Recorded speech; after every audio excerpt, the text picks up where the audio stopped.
Vote number 4 है। तो मेरे को ये थीटा तो निकाल के दे सकते हो, you can find this value of theta. ये वाला थीटा कितना है, ये theta, this theta is how much, this theta is equal to 10 inverse perpendicular by base 100 by 80, कितना है 51 डिग्री, 51.34, क्रॉस वेरीफाई करना जो आप बोल रहे हो वही कर रहा हूँ। अब 4 के परपेंडिकुलर पीली लाइन आई, 4 के परपेंडिकुलर पीली लाइन आई, ये लो पीली लाइन आई, ये परपेंडिकुलर है ना इसके, क्योंकि एफ टी तो इसके परपेंडिकुलर लगता है। ये 90 डिग्री है तो ये कितना हुआ 90 माइनस थीटा, तो ये वाला एंगल कितना हो गया, थीटा हो गया, दिस एंगल बिकम्स थीटा। ये एंगल थीटा जो आपने ऊपर निकाल रखा है। अब जो लाल वाला लग रहा है वो हॉरिजॉन्टल के साथ कितना एंगल पे लग रहा है, ये मेरा एफ टी था और ये मेरा एफ डी था। ये 1 वोल्ट के लिए मेहनत कर रहा हूँ, दूसरे के लिए आपको खुद ही करनी है, दूसरे के लिए मैंने निकाल के दे रहा। ये एंगल कितनी है, ये हॉरिजॉन्टल के साथ 35 डिग्री का एंगल है, ये हॉरिजॉन्टल के साथ 35 डिग्री का एंगल है, और बीच वाला एंगल मेरा है थीटा 4 जो आपको चाहिए। तो हम क्या बोल सकते हैं, हम ये बोल सकते हैं कि 35 degree plus theta 4 plus 51.34 degree बराबर कितना 90 डिग्री। तो मेरा थीटा 4 कितना हो गया, कैलकुलेट कर लो भाई कितना है, ये तीनों एंगल मिला के 90 डिग्री होने चाहिए, तो थीटा 4 निकाल दिया, निकालो कितना है 3.66 डिग्री। उसी तरीके से ये कैलकुलेशन मैंने दोबारा पांचवें वाले के लिए डुप्लीकेट कर दिया, बिल्कुल नीचे डुप्लीकेट कर दिया, सब कुछ वैसे करो, एंगल नहीं बता रहा भैया, इतना टाइम नहीं, एंगल बता रहा हूँ। 4 को क्या कर दिया 5 कर दिया, और 100 को क्या कर दिया 4 को 5 कर दिया, और 100 को कितना हो जाएगा, 100 कितना हो जाएगा 5 वाले के लिए 200, ये 200 हो जाएगा। तो अब मेरा थीटा कितना है, थीटा 4 को थीटा 5 कर दो, ये लो थीटा 4 को कर दिया थीटा 5, थीटा 4 को कर दिया थीटा 5, थीटा 4 को कर दिया थीटा 5। अब ये वाला थीटा कितना है, अब ये वाला थीटा है tan इनवर्स 200/80, 200/80 देखो कितना आ रहा है। अब ध्यान रखना 4 और 5 को पकड़ा है, क्योंकि एक के लिए r ज्यादा है तो उसमें थीटा की वैल्यू क्या हो रही है, कम हो रही है, और दूसरे वाले में अब देखना ये 5 वाले का जो थीटा है वो क्या निकल के आएगा, और कम निकल के आएगा, मेरे ख्याल से 3 डिग्री से भी कम निकल के आना चाहिए। और अगर नहीं निकल के आ रहा, नहीं 3 डिग्री से ज्यादा निकल के आना चाहिए, क्योंकि उसकी r ज्यादा है 89, 89.522 ऐसा कहा है भाई, 89 आ रहा है भाई, तो 90 डिग्री बनेगा नहीं, 35 डिग्री तो वही है 68, so this comes out to be how much 68, तो 68.198, अगर ये 68.198 है, ये 90 है, ये 30 हो जाएगा, ये जो भी आ जाएगा मेरा, तो ये एंगल मेरा 68 है, ये एंगल मेरा 68 है, मतलब थीटा 5 कहां आ रहा है, अगर ये एंगल 68 और तीनों मिला के 90 डिग्री है, अगर तीनों मिला के 90 डिग्री है, मतलब इस बार एफडी बाहर है, और एफटी कहां जाएगा, इस बार एफडी बाहर, ये से पता चल गया अगर ये एंगल 68 डिग्री है मेरा, इफ दिस एंगल 68 डिग्री, तो ये पूरा एंगल 90 डिग्री है, तो 68 में थीटा 5 जोड़ूंगा 35 जोड़ूंगा, ये 90 डिग्री से बाहर चला जाएगा, प्रैक्टिकली पॉसिबल ही नहीं है। ऐसा कब पॉसिबल होगा, जब एफडी और एफटी आपस में क्या कर देंगे, स्वैप कर जाएंगे, तो एफडी बाहर चली जाएगी और एफटी कहां हो जाएगा, अंदर आ जाएगा। तो इस बात को करने के लिए हम क्या करते हैं, इस बात को करने के लिए कलर भी तो चेंज करना पड़ेगा, कलर भी चेंज करना पड़ेगा। लोग ये कलर चेंज करते हैं, पीली वाली लाइन इस बार यहाँ पर, पीली वाली लाइन इस बार यहाँ पर, ये हो गई, ये एंगल 90 डिग्री पूरा, थीटा 5 तुम हटो, दिस वाज कितना 200, ये हमारी थी एफ डी, और ये हमारा एंगल हो गया थीटा 68 डिग्री 90 डिग्री का एंगल, और एफ टी इस बार इसके अंदर आ जाएगा, एफ टी इस बार इसके अंदर आ गया, एफ टी इस बार इसके अंदर आ गया, ये हो गया हमारा एफ टी, और ये एफ टी भैया कितना एंगल बना रहा था हॉरिजॉन्टल के साथ 35 डिग्री का एंगल बना रहा था horizontal, just for making an angle of horizontal 35 degree, और ये मेरा क्या कहलाएगा, ये मेरा कहलाएगा थीटा 5, बता सकते हो थीटा 5 कितना है, व्हाट द वैल्यू थीटा 5, तो सारे मार्क करके दे दिया एंगल एंगल। अब इसमें कोई स्टील स्ट्रक्चर नहीं है, there is no steel structure in this, पर वो स्टील हार्ड हो जाएगी फिर, ये हमारा थीटा है, this is the value of theta. तो मुझे थीटा पता है 35 डिग्री पता है, और थीटा 5 पता है, ये है 200, इतना जरूर मेरे को श्योरिटी 3.6 से ज्यादा एंगल आएगा, क्योंकि इसमें आर की वैल्यू ज्यादा है, थीटा बढ़ेगा तभी तो cos थीटा छोटा होगा।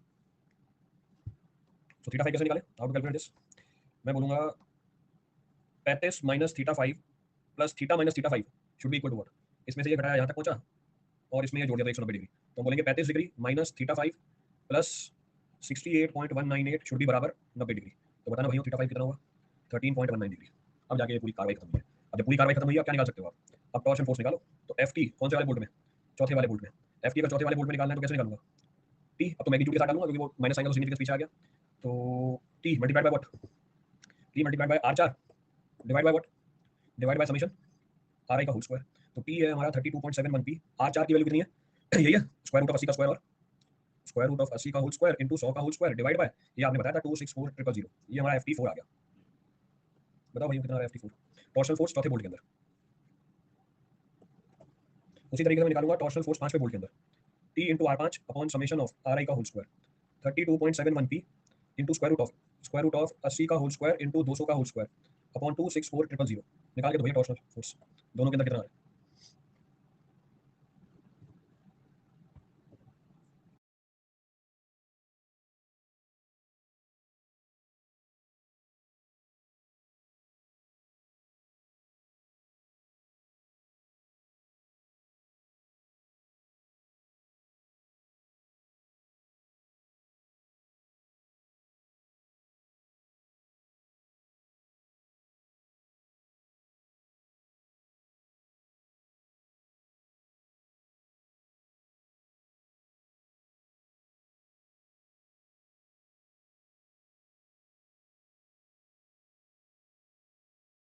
ये दूसरा वाला 0.0266 पी, एक बार क्रॉस वेरीफाई कर लेना इसको,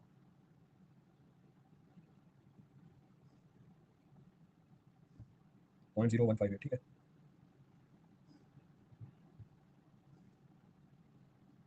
चले आगे। अब क्या कैलकुलेट करो, रिजल्टेंट निकाल के तो दोनों का थीटा अलग अलग है। अब अगले पेज पे गया, ये तो कैलकुलेशन हुई मेरी, ऐड करी स्लाइड। एफ रिजल्टेंट चौथे बोल्ट का, एफ रिजल्टेंट पांचवें बोल्ट का, ये आप कैलकुलेट करके दोगे, सब कुछ पता है मुझे यहाँ पे। एफ डी पता है, एफ टी पता है, और कॉस थीटा दोनों के लिए अलग अलग निकाल दिया मैंने यहाँ पे। थीटा 4 थीटा 5 निकाला हुआ है, रिजल्टेंट निकाल के देना आपका काम है, जिसमें ज्यादा होगा वाला उठा लो।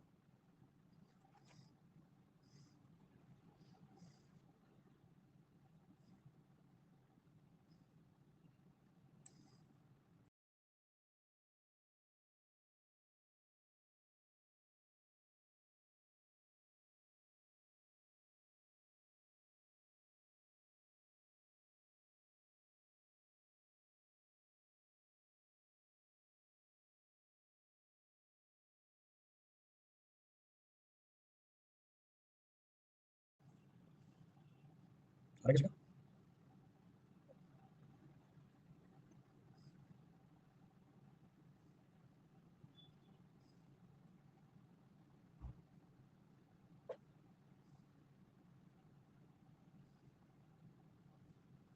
पहले वाले में, और दोनों का अलग अलग बता रहे हो, 0.115 पी और दूसरे का बता रहे हो 0.126 पी, तो कौन क्रिटिकल है? तो we'll say hence bolt 5 is the most critical bolt, ये हमारा मोस्ट क्रिटिकल बोल्ट हो गया।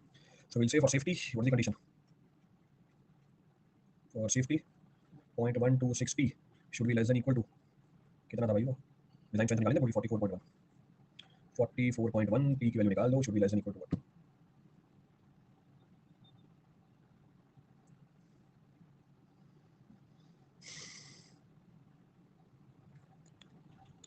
350, 350 किलोमीटर, खत्म सवाल। अब फिर से चेंज कर देगा लोड, कंसेप्ट ये आएगा, कंसेप्ट में से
जल्दी करो फटाफट।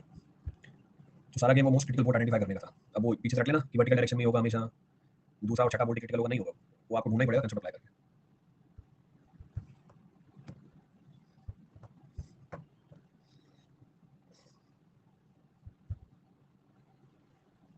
चले आगे, कंटिन्यू।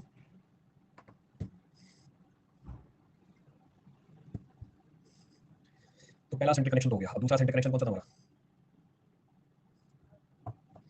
डायरेक्ट लोड के साथ क्या दे दो, बेंडिंग भी दे दो, डायरेक्ट लोड के साथ बेंडिंग भी दो।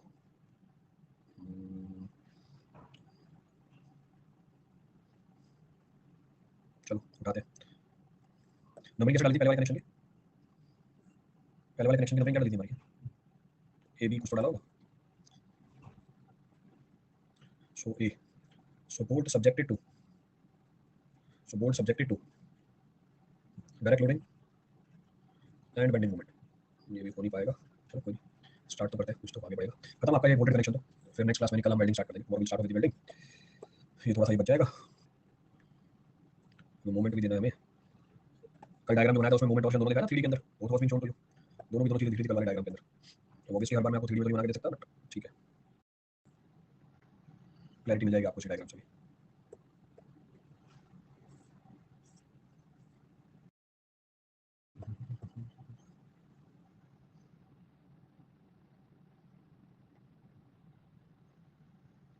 सिर्फ बोर्ड कॉपी हो सकते हैं क्या? कोशिश करते हैं। डुप्लीकेट, वाह बहुत बढ़िया, बेहतर, बढ़िया चीज़ बनी हुई है, ठीक है। अब फिर से मैं क्लियरली मेंशन कर रहा हूँ, उसको क्लियरली मार्क कर रहा हूँ, डायग्राम अगर आप गलत बनाते हो उसकी जिम्मेदारी मेरी नहीं है। ऊपर वाला जो बोल्ट है उसके सीजी को उठाया और ब्रैकेट के नीचे तक आया हूँ मैं, इस डिस्टेंस को मैंने मेजर किया है, बाकी आगे डिफाइन करके दे दूंगा, अगर डायग्राम गलती बन जाता है ध्यान रखना इस चीज को। इसलिए कलर रोटेशन भी चेंज करके दिया मैंने, सारे कलर भी सेम नहीं बनाए मैंने।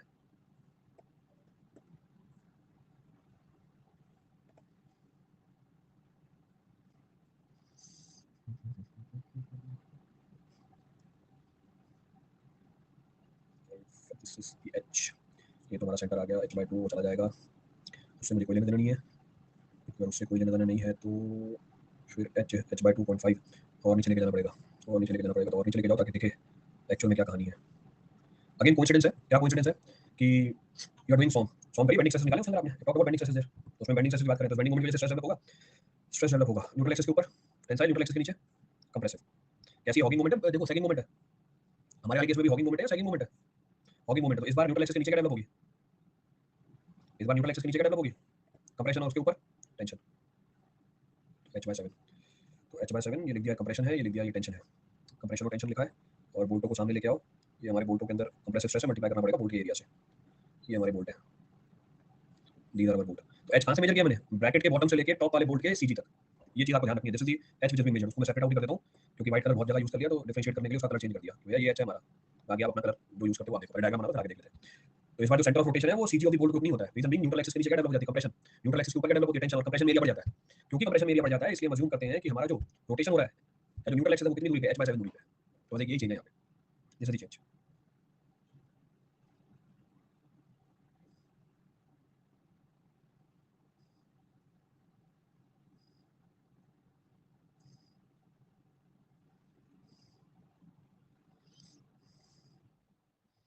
नोट करो फटाफट आगे चले, है अभी 6-7 मिनट, ये बात तो लिख देंगे, चलो नोट कर लेता हूं तो फिर छूट जाएगा।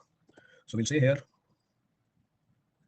center of rotation, here center of rotation is not assumed, here center of rotation is not assumed at center of the center of the bolt group, at center of the bolt group, as the area, as the area of the bracket, as the area of the bracket section, area of the bracket section, area of the bracket section below the area of the bracket section below the center of the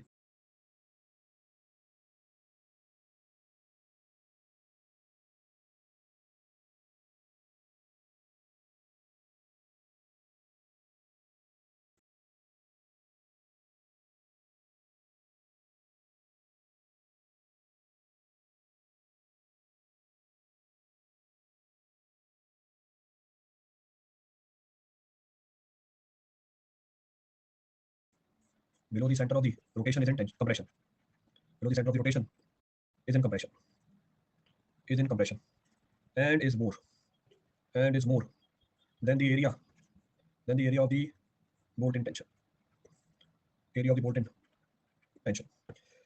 कहाँ मानते हैं फिर, so we'll say here center of rotation, here center of rotation, center of rotation lies between the, here center of rotation lies between the foot of the bracket,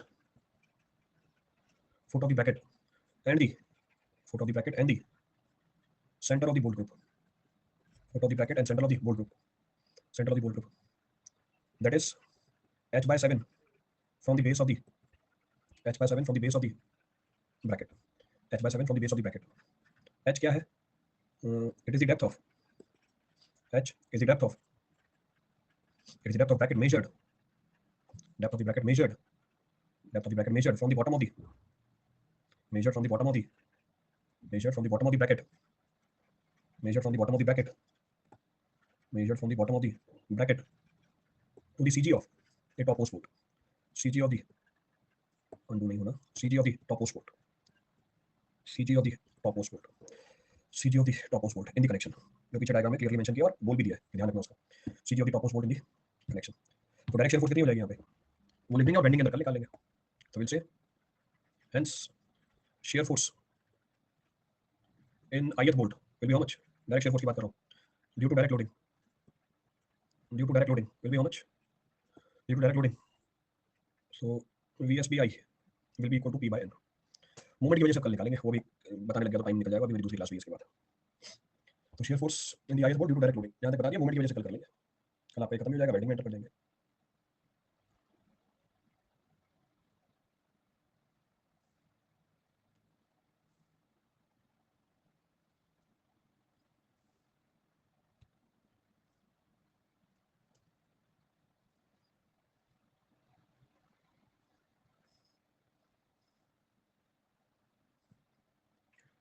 दो question हो गए हैं खत्म।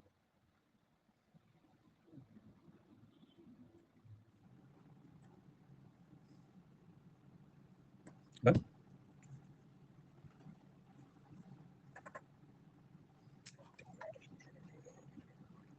तो कल सुने चलो बाकी तो करते हैं। वेल्डिंग के सवाल है सीधा।